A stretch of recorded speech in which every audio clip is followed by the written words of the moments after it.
মানুষের জীবন সত্যি পরিবর্তনশীল। আমরা নিজেরাই নিজেদের জীবনের উপরে কখনো হস্তক্ষেপ করি না অনেক সময়, কেননা আমাদের জীবনটা পরিপূর্ণ হচ্ছে একটা একটা সার্কেলের ভিতরে। এমন একটা সার্কেলের ভিতরে আল্লাহ সুবহানাহু ওয়া তাআলা যেভাবে চায় সেভাবে তিনি আমাদেরকে শুধুমাত্র গাইড করেন, ঠিক আছে? তো আমাদের জীবনে এই যে এত এত আফসোস অনুশোচনায় আমরা এত এত মানুষকে দোষ খুঁজে বেড়াই, মানুষকে আমরা দোষ দিয়ে বেড়াই, আমাদের ভাগ্যের দোষ দিয়ে বেড়াই। আসলে কিন্তু ব্যাপারটা হচ্ছে এরকম না।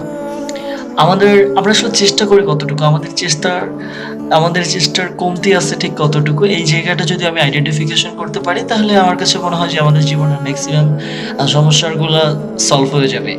তো জীবনে যখন আপনি কোনো প্রশ্ন দাঁড় করাবেন, যে কোনো কাউকে, যে কোনোভাবে, যে কোনো অংশে আপনি যে কোনো কিছু নিয়ে আপনি প্রশ্ন দাঁড় করাতে যান না কেন, অবশ্যই এখানে আপনাকে দেখতে হবে যে আপনি আপনার জায়গা থেকে কতটুকু এর মাঝে এই সমস্যা থেকে বের হয়ে আসতে পারবেন কিনা, এবং আপনাকে এটা দেখতে হবে যে আপনি আপনার দায়িত্ব নিয়ে আপনি কতটুকু সিনসিয়ার।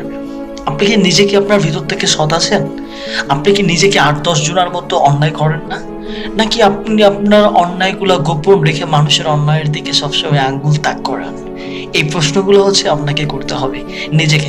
আমরা ততদিন পর্যন্ত মানসিক শান্তি পেতে পারবো না, আমরা ততদিন পর্যন্ত আমরা হচ্ছে একটা কি বলবো আপনাকে, সাকসেসের যে রোড ম্যাপ, সাকসেসের যে সফলতার যে রাস্তা, সেই রাস্তায় আমরা হাঁটতে পারবো না যতক্ষণ আমরা নিজেরা নিজেদেরকে না পরিবর্তনের পথে অগ্রসর করবো।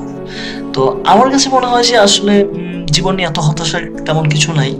জীবন জীবনের গণ্ডিতে চলবে, জীবন জীবনের ভাবে চলবে। দেখুন, আমি যদি আজকে না থাকি, শহর শহরের মতো চলবে।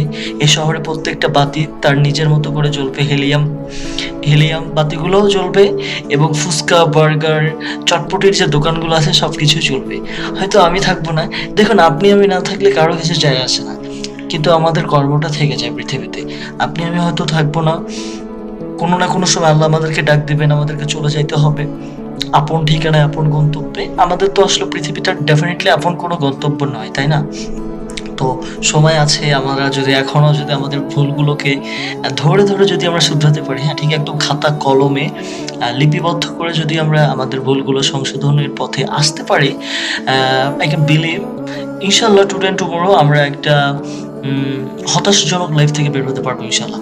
তো এতটুকুই। আর পরিশেষে এটাই বলবো যে আমাদের সম্পূর্ণ আস্থা সব রকমের চিন্তা চেতনা থেকে বের, সম্পূর্ণ আস্থা আমরা তো রাখবো অবশ্যই আল্লাহর উপরে, কিন্তু সব রকমের চিন্তা চেতনা, দুশ্চিন্তা, হতাশগ্রস্ত থেকে বের করতে পারে শুধুমাত্র আল্লাহ এবং তার পবিত্র কোরআন এবং তার দেখানো, তার রাসূল সাল্লাল্লাহু আলাইহি ওয়াসাল্লামের দেখানো পথে।